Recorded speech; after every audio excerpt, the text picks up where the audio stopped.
السلام عليكم، مرحبا بكم معايا اليوم فيديو جديد ووصفه جديده. كنتمنى تكون اموركم بخير وعلى خير. فيديو اليوم ان شاء الله غادي نشارك معكم فطيره كتجي محشيه بحشوه بسيطه اقتصاديه بدون لحم، كتجي اكثر من رائعه وكتوجد كذلك في دقائق. وصفه سهله جدا، مهم تابعوني حتى الاخر وغادي نشوفوا الطريقه ديال التحضير والمقادير. صافي بالنسبه للعجينه غادي نحتاجو 300 غرام ديال الدقيق اي طحين د الفرص.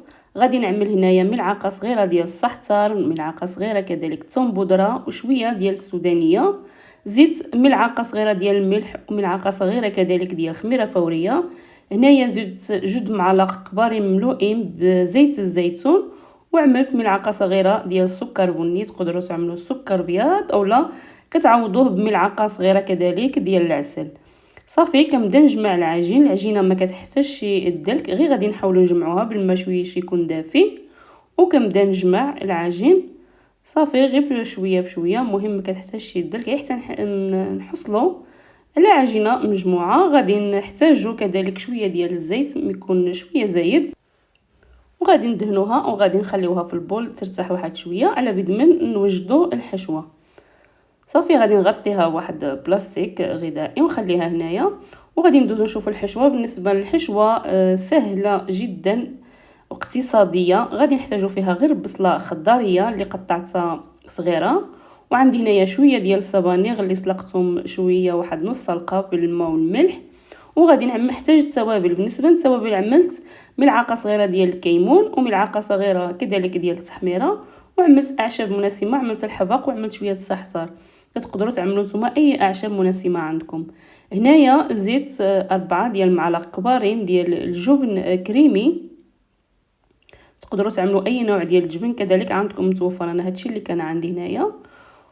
صافي عملت 4 ديال المعالق كبارين مملوئين، وكنخليو ديك الحشوه على جنب. كنجوزو للعجين كتكون هنايا رتحت شويه، غادي نقسمها على جوج ديال القطع كما كتشوفوا معايا. غادي نحاولوا نسويوهم هيدا دوائر اولا خبيزات هيدا مدورين، وغادي ندوزو نقرصوهم اولا نطلقوهم بالمدلك. وغنحتاجو شويه ديال الطحين، نحاولوا نطلقوهم على الشكل دائري، مهم بيدنا ولا بمدلك كيف الطريقه اللي جاتكم سهله.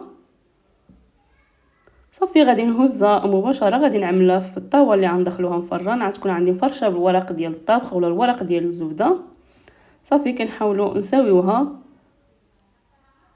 غادي نجيب هنايا عندي شويه ديال زيت الزيتون بالاعشاب منسمه كندهنها. صافي كندهن العجين مزيان وكنعمل ديك الحشوه اللي وجدنا.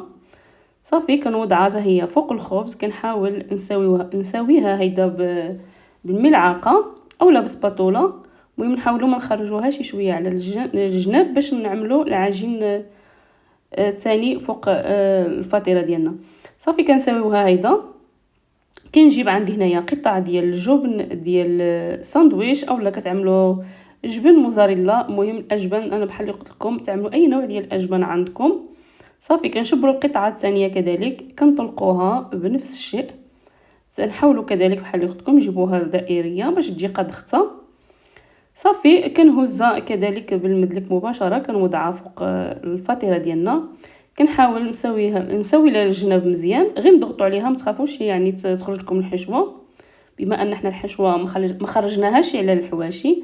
صافي هنايا كنجيب واحد البلاطو اولا شي حاجه دائريه عندكم كنزلوها في الوسط، كنقطعوها بهذه الطريقه هذه. ويمكن نحاولوا نعملوا قطع اللي كنقطعهم قد بعضياتهم.